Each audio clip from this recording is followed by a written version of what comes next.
Hey everyone. Some familiar faces, some brand new faces. Hi girl. Are you excited to be here tonight? Hey. So should we just say hi? Should we say a little bit about ourselves just so they get to know us? I'll go first. Iskra, hi. From England, been here 6 years and been part of the Aerie family for over 5 years now. It changed from a campaign into a movement, and I'm very honored to be part of that. And I just want to remind you all, you're all part of that as well, and you make it possible. So it's been very powerful, very empowering for us all. And so I'm very excited tonight to get your questions and really have a communal chat. We're actually going to throw some questions out to be answered by you guys as well, because you're all part of this. Hi everyone, I'm Samira, and I am a new Aerie role model this year, and very excited.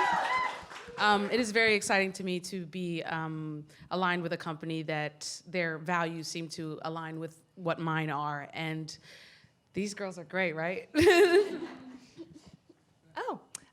I'm Brenna Huckabee. I'm a Paralympic snowboarder, and this is my first year being an Aerie role model, and it's super exciting and basically what they both said.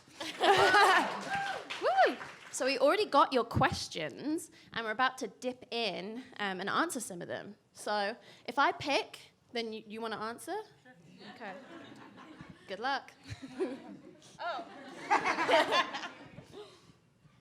Oh, but this is literally for you. Oh, great. Oh. What is that word? Okay, then I got it. Samira, how do you stay confident and strong in a judgment industry? That is a very good question.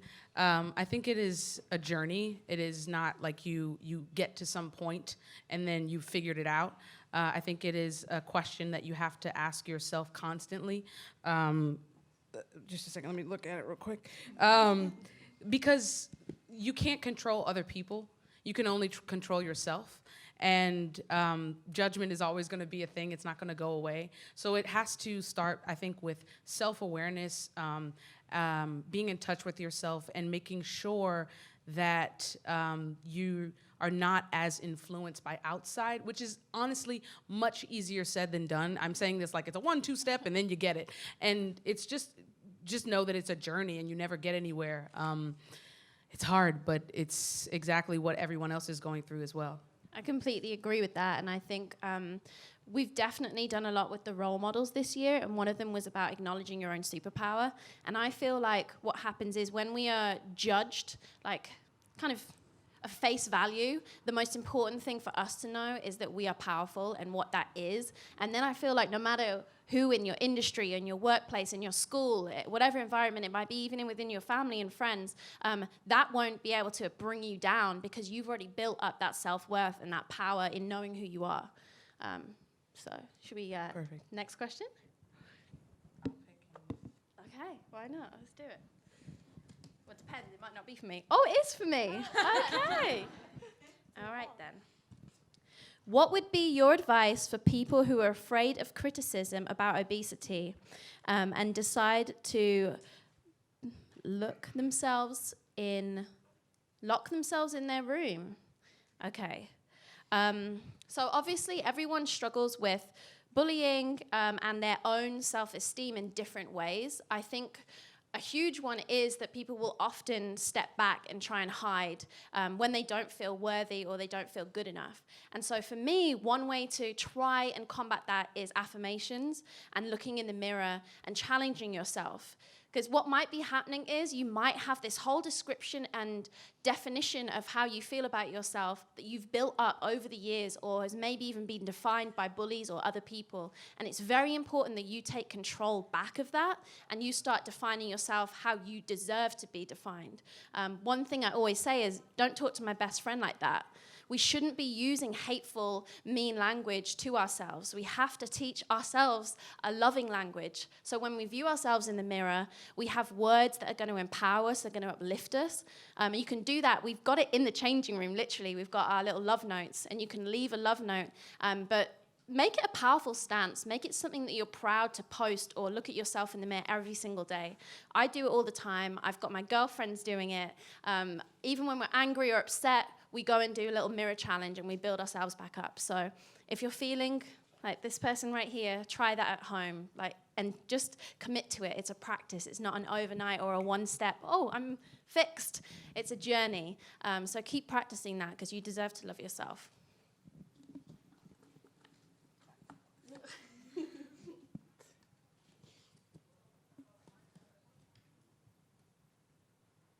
How do you, in your everyday life, support other women and inspire change? Yeah, that is a good one. You know, we can't do this by ourselves. We can't make change by ourselves. And I think recognizing that and being passionate about it is the first step in allowing yourself to support other people, because a win for one woman is a win for all. Absolutely. And I think when you really believe that in your heart, it is so easy to go out and build other people up. There's this idea of that I feel like is really toxic of scarcity, that if this woman gets this, then that means that she's taking it away from me. But exactly what Brianna said about if she's winning, then that is only helping all of us. And yeah, go ahead. Well, Oh, sorry. okay. I was letting you. I'm sorry, I thought you roll had with something that. to You were doing say. so great, but I truly believe the same. The abundance thing. The abundance thing is something that I've myself have struggled with. Being a competitive person, being in an industry where you will visually see, I might be in the room and then you can just tell that other girls got it, or you see it plastered all over billboards and you're like, oh damn, I went for that. But you have to realize like that wasn't meant for me. You know, God has his own plan. I'm still on my way there. And just also just celebrating that, because like you said, there are people breaking down doors and barriers and they're not shutting the door behind them. It's for you to follow. And I think that that's one thing that we should all be proud of. And also take acknowledgement. If you don't see yourself or your representation or something that you believe needs to be done, go stand up and do it and be it. Or support someone who you think can as well. Does anyone in the audience have anything they want to contribute to that?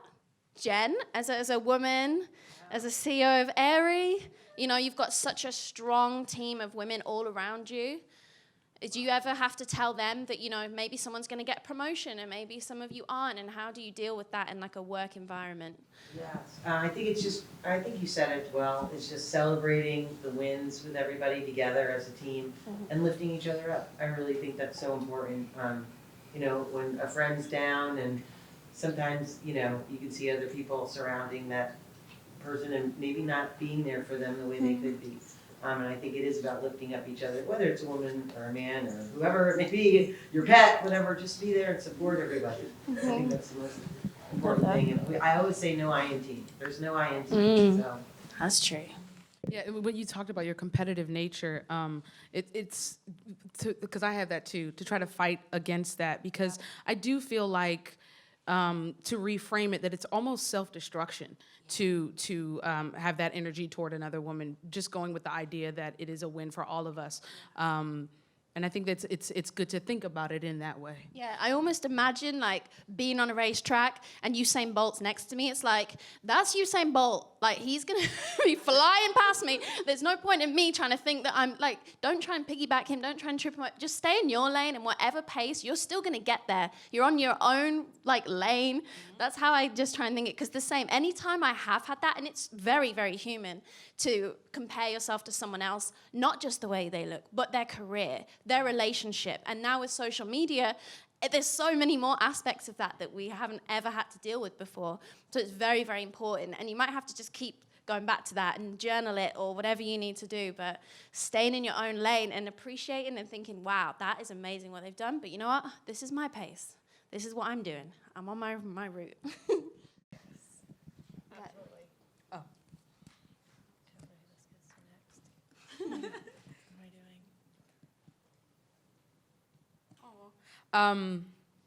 What would you consider to be the most important qualities for a close friend to have? P.S. Any plus-size modeling tips? You're my biggest intel. But let's go with the first part. Yeah. I was just saying that last part because it's cute. What would you consider to be the most important qualities? I think it's connected to what we were just talking about.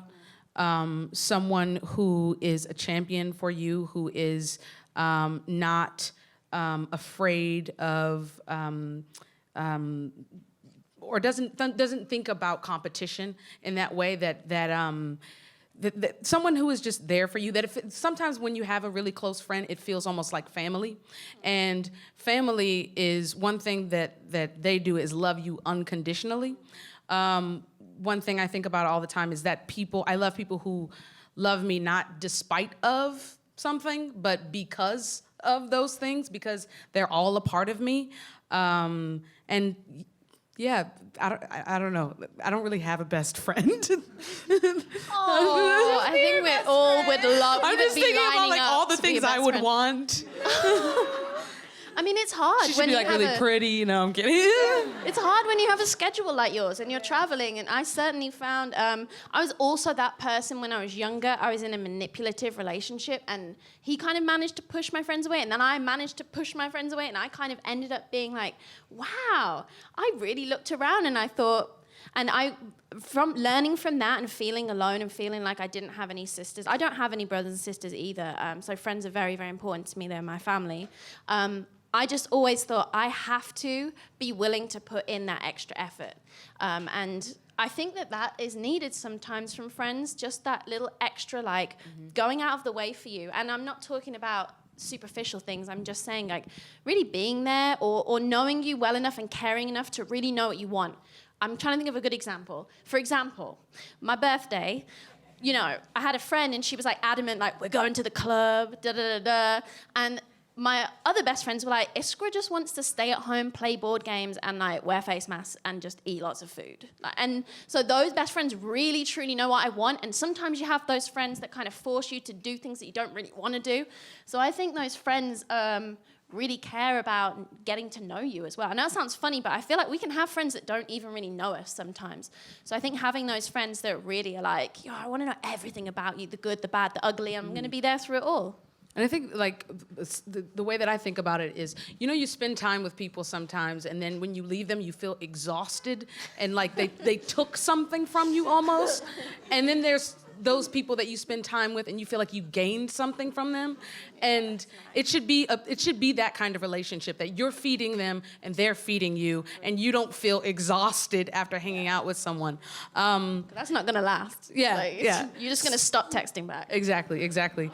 Someone who has a best friend in the audience, please tell us something about what you love about them and why your relationship works. Oh, yes, Maggie. Do you want the mic or are you good?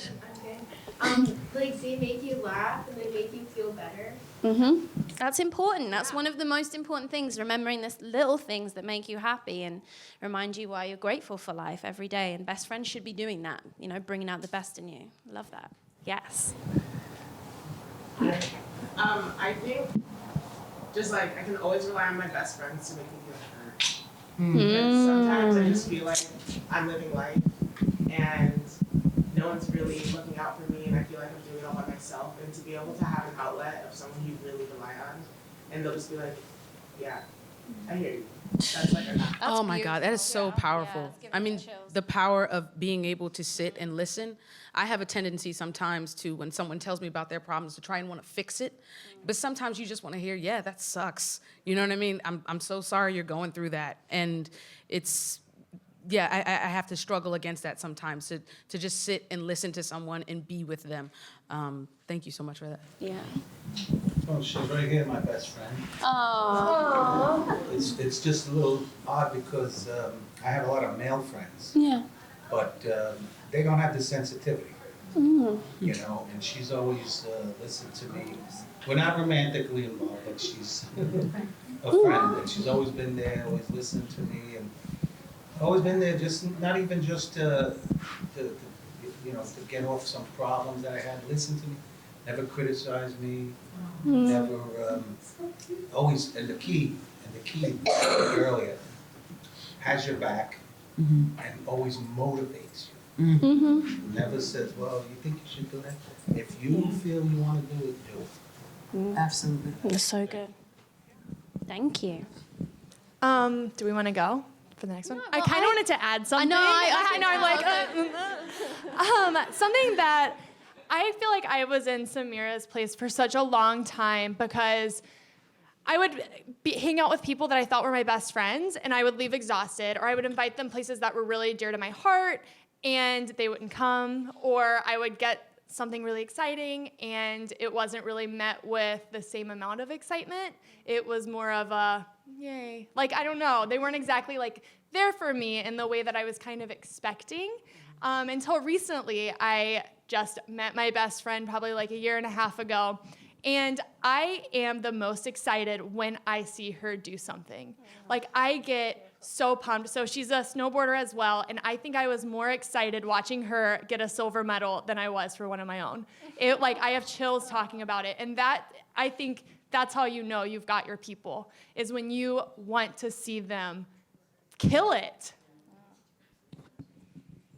One thing that my wife tells me all the time, who can be a best friend, is that actually just came up that really sticks with me is I think a lot of times we can be so hard on ourselves in terms of whatever our expectations for ourselves are. And she's always telling me to, Samira, be kind to yourself. And that is like such a gift to be able to give to your best friend, to anyone, honestly, to anyone that, we struggle and we already have like the whole world coming at us. And so why make ourselves come, against us as well? So to be able to have someone to remind us how great we are, the things that we forget sometimes when we're down in the dumps, is so essential. Okay, next question.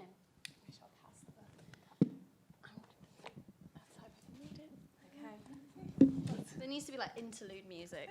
I know. Okay. Can men be Aerie real too? And what does that look like? Oh, that's a great question. I mean, Aerie real is a movement, which is unstoppable anyway. So of course, you're all involved. And I think that for men, it's equally important that you're looking after yourselves mentally, emotionally, and physically, and also being a stand-up friend or partner or whatever that looks like as well. So there's a lot of amazing tools. We now have Aerie Real Life. If you haven't checked that out yet, you need to go online. I've been doing some stuff with Jess where we literally have videos, we have worksheets, and so don't be afraid, even though I feel like sometimes men are left out of the conversation, go and seek out information. There's some great accounts online. There's a guy called Bopo Guy, Body Posy Pandas, Self-Love Club's husband also does some great stuff. But basically I'm just saying, go out there, seek the information, or start doing it yourself. Be more sensitive, like we said. Have those qualities that maybe you think aren't masculine. Don't be afraid to show those, especially as a woman. I found that the partner I'm with now, I'm fallen madly in love with and feel supported because he's able to share his emotions, talk to me about his feelings, be vulnerable. And I've really lacked that in previous relationships. So I think that it's very important for men to be part of the Aerie Real movement and really embrace their real selves and love themselves from the inside out. I completely agree with that, but I also think that there's something really special and important about having a space with women who can speak to each other. I think history has shown us, with all-girls schools and things like that, there's a confidence that comes out when, and it's important to have those spaces where people can feel comfortable and feel like they're talking to, their people. But definitely agree with everything that you said, though. Same. No, those were great. Okay. I think it's your question now. Oh, you want to pick it? I'll pick it for you. Okay, there you go. We have snacks later, just to let you know. How do you get other girls to promote women empowerment? Well, I became an Aerie role model, and sitting here, this is my first time having one of these, and to be able to sit in front of all of you and have this conversation, I feel like is a first step toward that. I'm still figuring out exactly what I'm doing with my voice and what I want to be involved in, and it's a journey. And being here right now, it feels very empowering. I think that whatever you feel from us, like I'm getting so much energy from you. It makes me feel like safe and comfortable, and definitely makes me feel like this is where I need to be. This is the conversation that we need to be having. Yeah, I think having those conversations, sorry. having those conversations with your friends and opening up, and don't be afraid to share, because I have Googled so many things in my life, like what is wrong with my body? What is going on here? And it's always normal. But if we were just open with our friends or family or whoever you have, that could have saved me a lot of time. And I think when you start talking and you start networking, you figure out like, whoa, this is okay. You kind of start to feel more open to go into places that you're not so comfortable with. For instance, I'm sitting here talking to you guys, and I don't know most of you. But I'm comfortable with it because I've taken the time to be open and honest with myself and with the people around me, so that I've really figured out within myself a voice and a power and a confidence. And so I think that's a great place to start, is just starting the conversation at home. Yeah. And I think keep creating these safe spaces. I feel like there's a lot of pressure right now to be an activist, to be a feminist, and to have all the answers and to know exactly what causes you're fighting for and doing this and doing that. And I often feel very torn with what I'm posting and at what level to go to. And then and it's constantly someone is going to say something, and it just frustrates me because I can post a swimwear picture and no one, bats an eyelash, making up words here. And then I can post something that really means something to me, or I think that needs to be spoken about. And then I'm going to get people like, you said this word wrong, or this didn't, or this da-da-da. And it's like, it's exhausting. And I'm not perfect. No one is. And I think we're all just progressing, and trying to empower other people is such an important and empowering thing for ourselves. I don't want people to be scared to do it. And I don't want people to feel like they have to be perfect at it or know everything. So start off small. Start with your bestie. If she's or he is talking them down, there's a word for that, isn't it? When you get in a group of people, then you start bringing each other down. Mm-hmm. For example, oh, look, my fat rolls, or look, my skin looks disgusting today, I hate myself. All of these things I actually remember saying as a teenager. And you, as a best friend, stop that cycle. And that can be life-changing, because if you just, instead of joining in and adding to that negativity, stop it right there and say, wait a second, no. You are amazing because you're a great friend, you're creative, you work super hard in school, you're amazing at this, you're super funny, whatever it might be. That is a form of empowerment, and just encouraging all of you to be able to do that is very important. And like I said, it can be one person, or it could be a platform, it could be online. Small or big, it doesn't matter. The power is the same, and the positivity is just as important.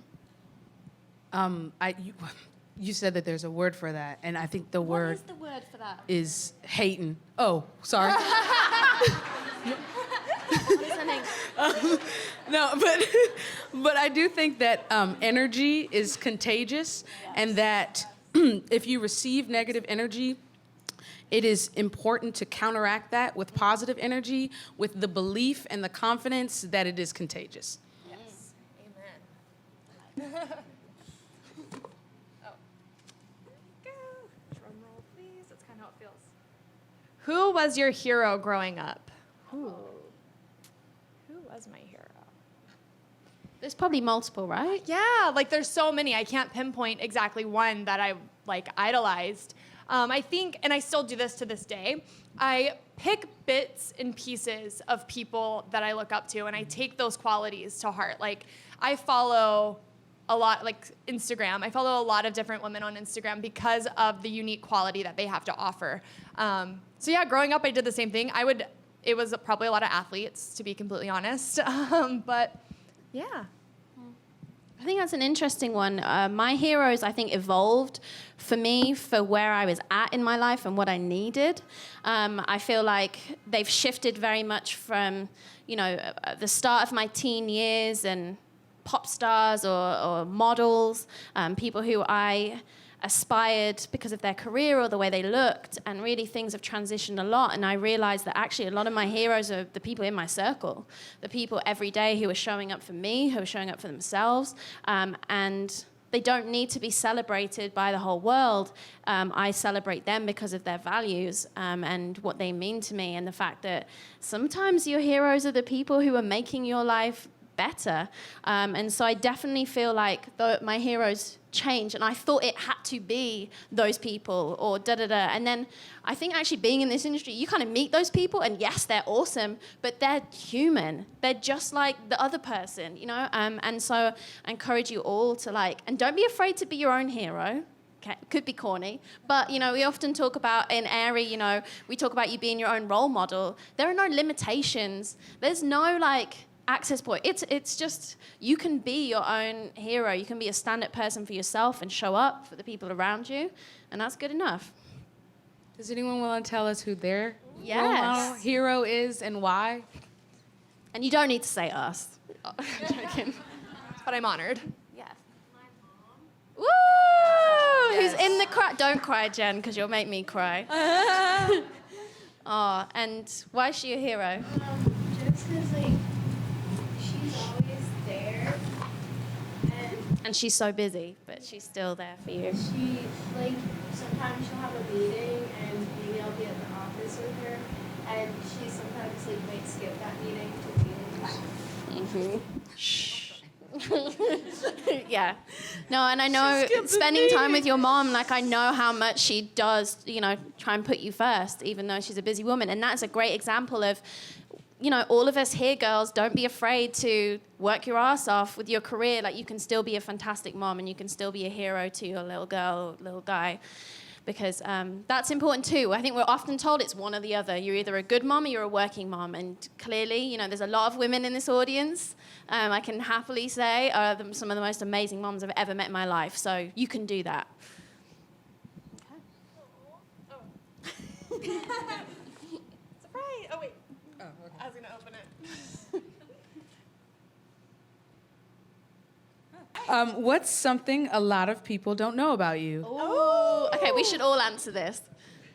I am the daughter of 2 pastors, and I grew up singing in the church, and I'm not a singer, but I can. Oh! And give us a sample. Did I talk myself into a hole? Yes, you did. Karaoke night. Amazing grace. Okay. Woo! Goodness gracious me. I can't follow that.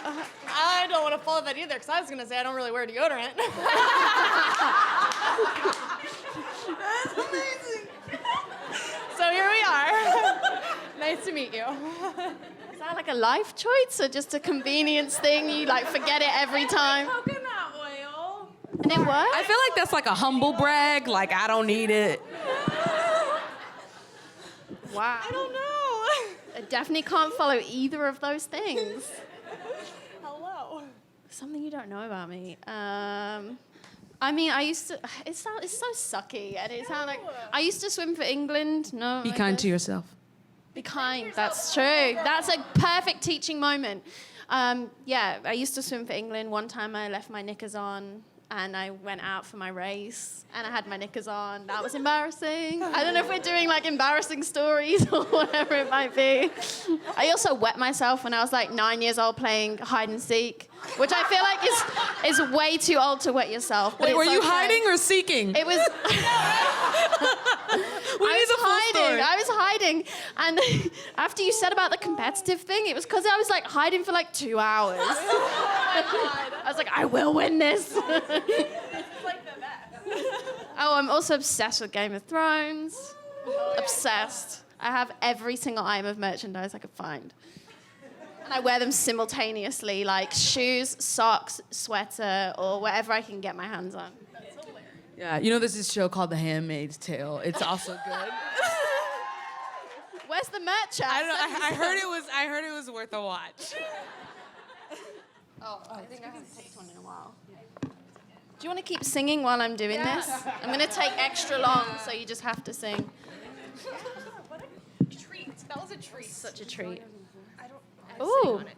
Why did you choose to be part of Aerie? Okay, this is. Oh, I could go on for a long time with this one, so let me try and condense.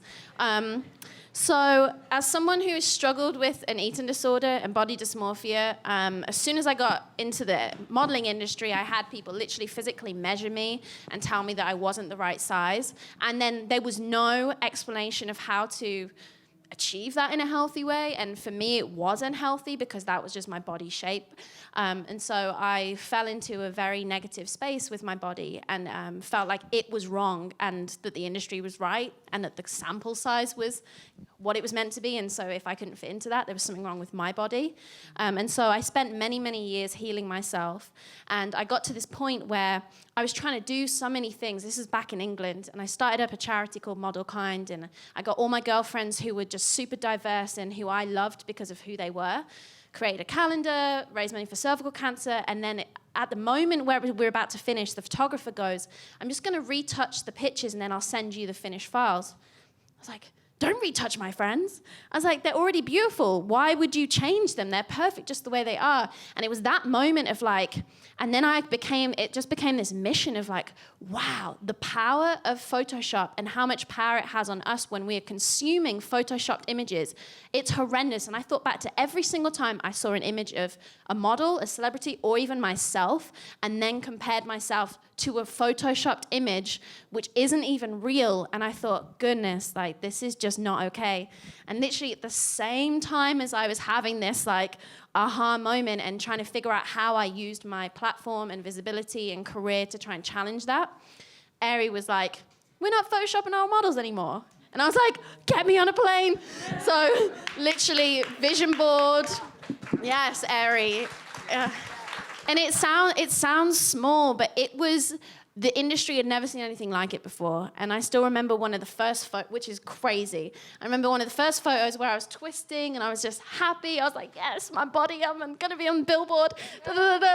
And people put it on Twitter and they were like, this is the real American Horror Story. And 5 million retweets, people saying I had a disease, people saying what's wrong with her, like she's disgusting, she looks like a fat cat, all these things. And I'd never had that before. Literally just, zoom. I was like, oh wow, the internet is a mean place.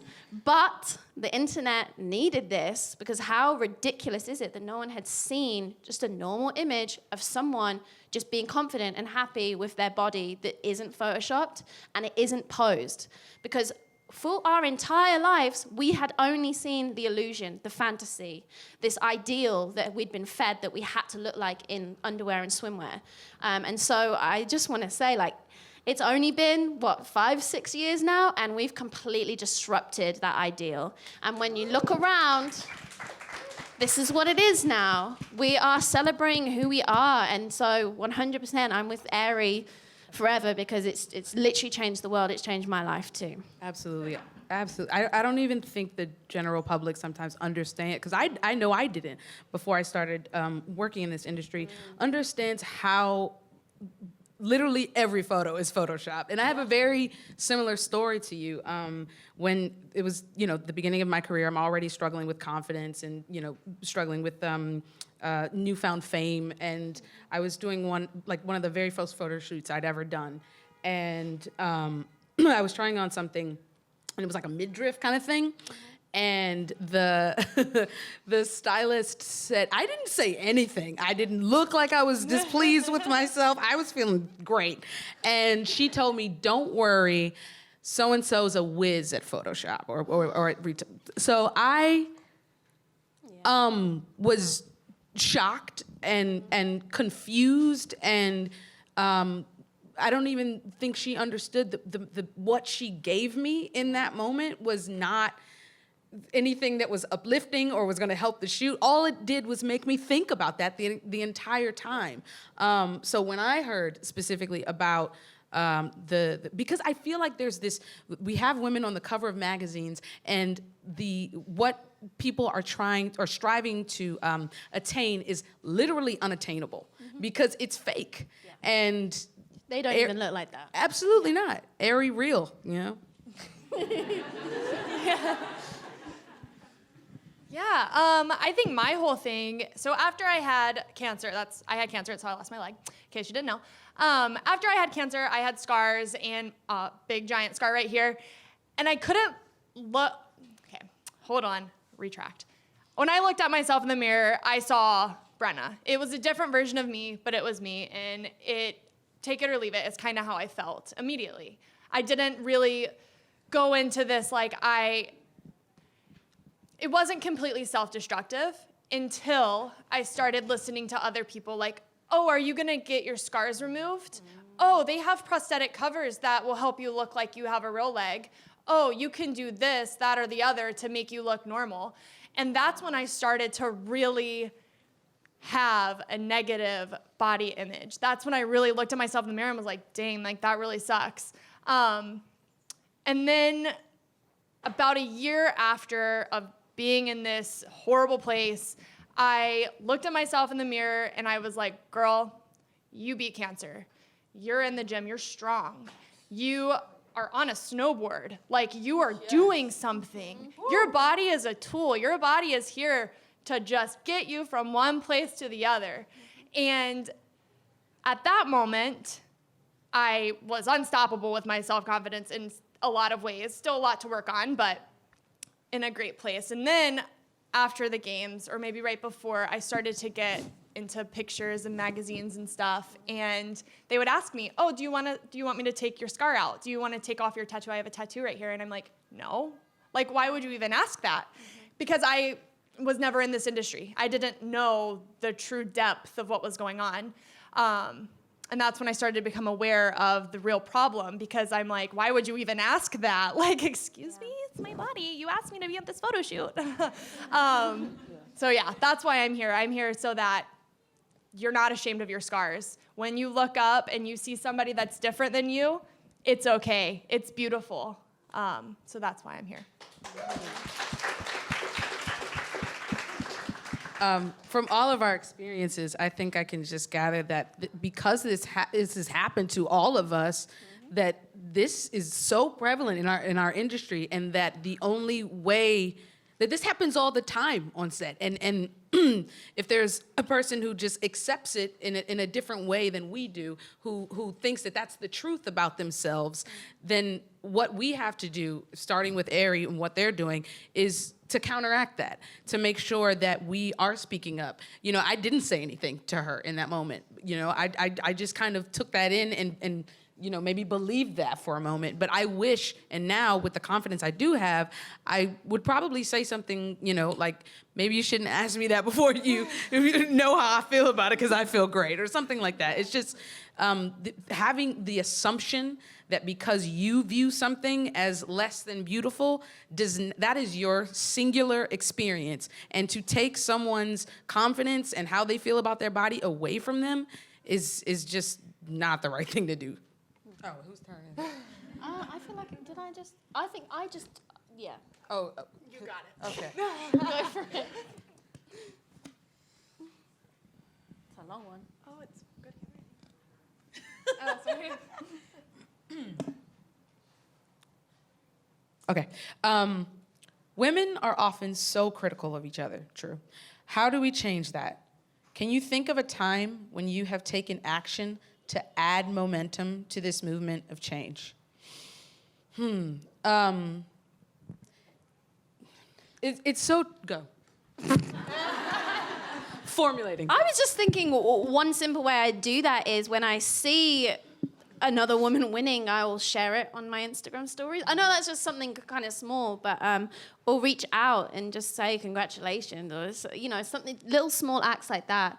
Don't ignore it if you see someone else winning. Like, really appreciate, value it, and also let it motivate yourself instead of the competitive thing. Be like, okay, I know how much hard work they've put in. You know, I have to keep working hard to get my goals and dreams. There's this in my industry, and you know, I go on auditions, and I remember in the very beginning of my career, I was so new to it, and I would walk in these rooms, and there would be like a bunch of girls that like looked like me, because we're all going out for the same part and it's similar energy, and it felt what's the word I'm looking for? Stiff and almost like there was just this competition in the air.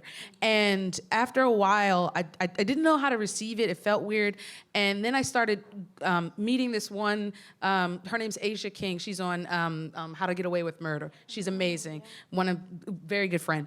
And I met Asia in these audition rooms, and she started saying things to me, like she would come out of the room and I'd be going in next, and she'd be like, good luck, sis, like, you know, and just so encouraging, because the idea that like what's for you is for you and no one else can do anything about that.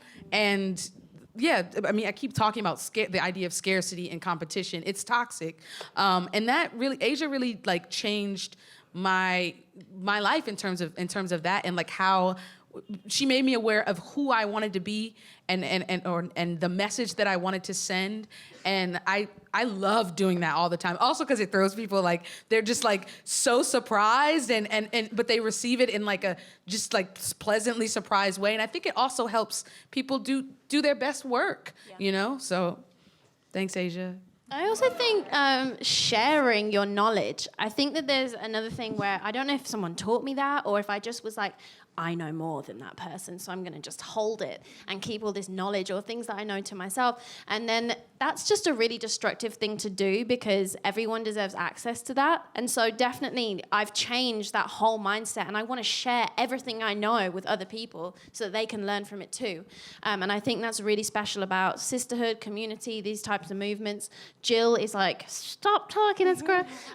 So I'm going to just wrap it up there. But should we have... something I would love to ask, because we kind of, okay, Lola, hey.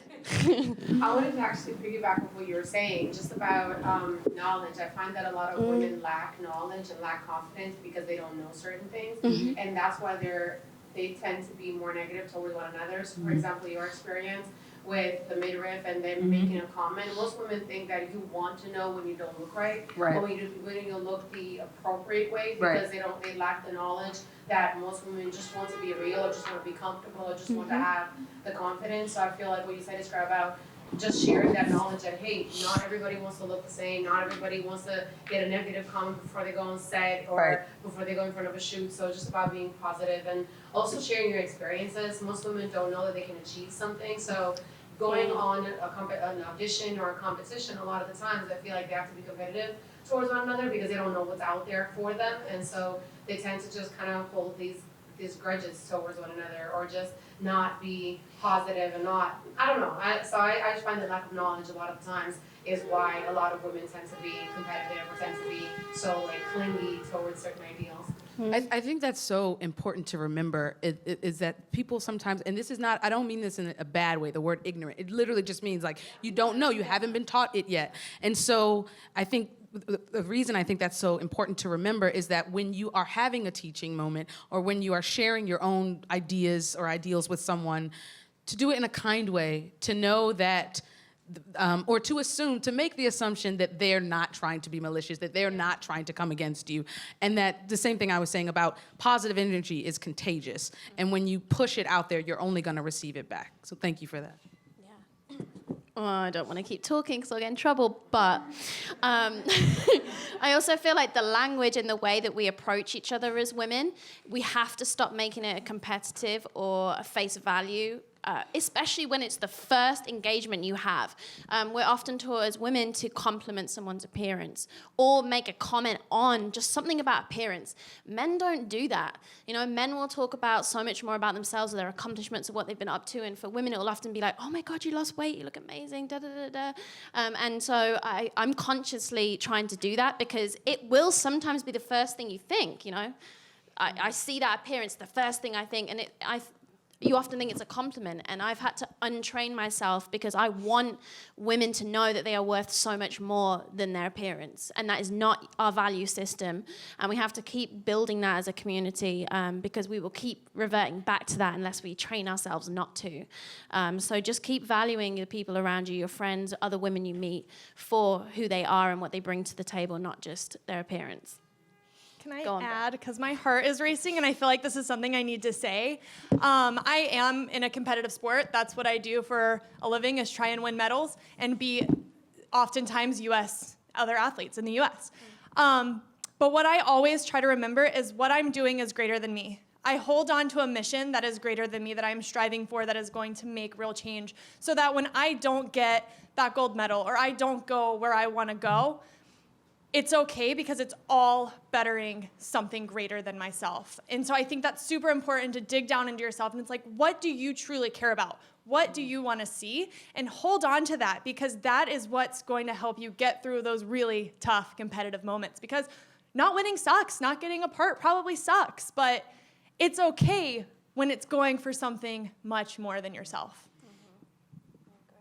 One quick question, if I may. Okay, go for Do it. any of you have a spiritual belief that, whatever you believe, but that is what's guiding you, and you ask for the divine help or whatever, you trust in?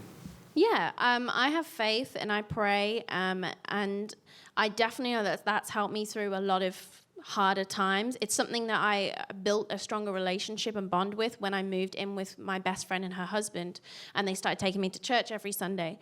And you have to be willing and able and open-hearted for it to be the right time in your life for that. And so I'm in a very comfortable place where I now feel like I have this second support system, and I have this I feel like I'm walking in the light, and that's beautiful, and that's not for everyone. And so sometimes I often don't share too much about that online because I don't want to alienate people. Everyone's beliefs are welcome, but it can be a really good support pillar. And if there's no one in your family, if there's no one in your friendship group, maybe go and try different things out. Who knows what it might be? My dad has traveled a lot. He loves Buddhism, and so he'll go over there and he'll really throw himself into all these different cultures and experiences. And I think it's just about being open-minded and learning and embracing, and it just doesn't have any rules, and it doesn't have to be extreme. It doesn't have to be life-changing. It can just be having a little bit of faith to pray and have faith in knowing that no matter where I'm going, it's the direction I need to go in, and there's a plan. So I agree.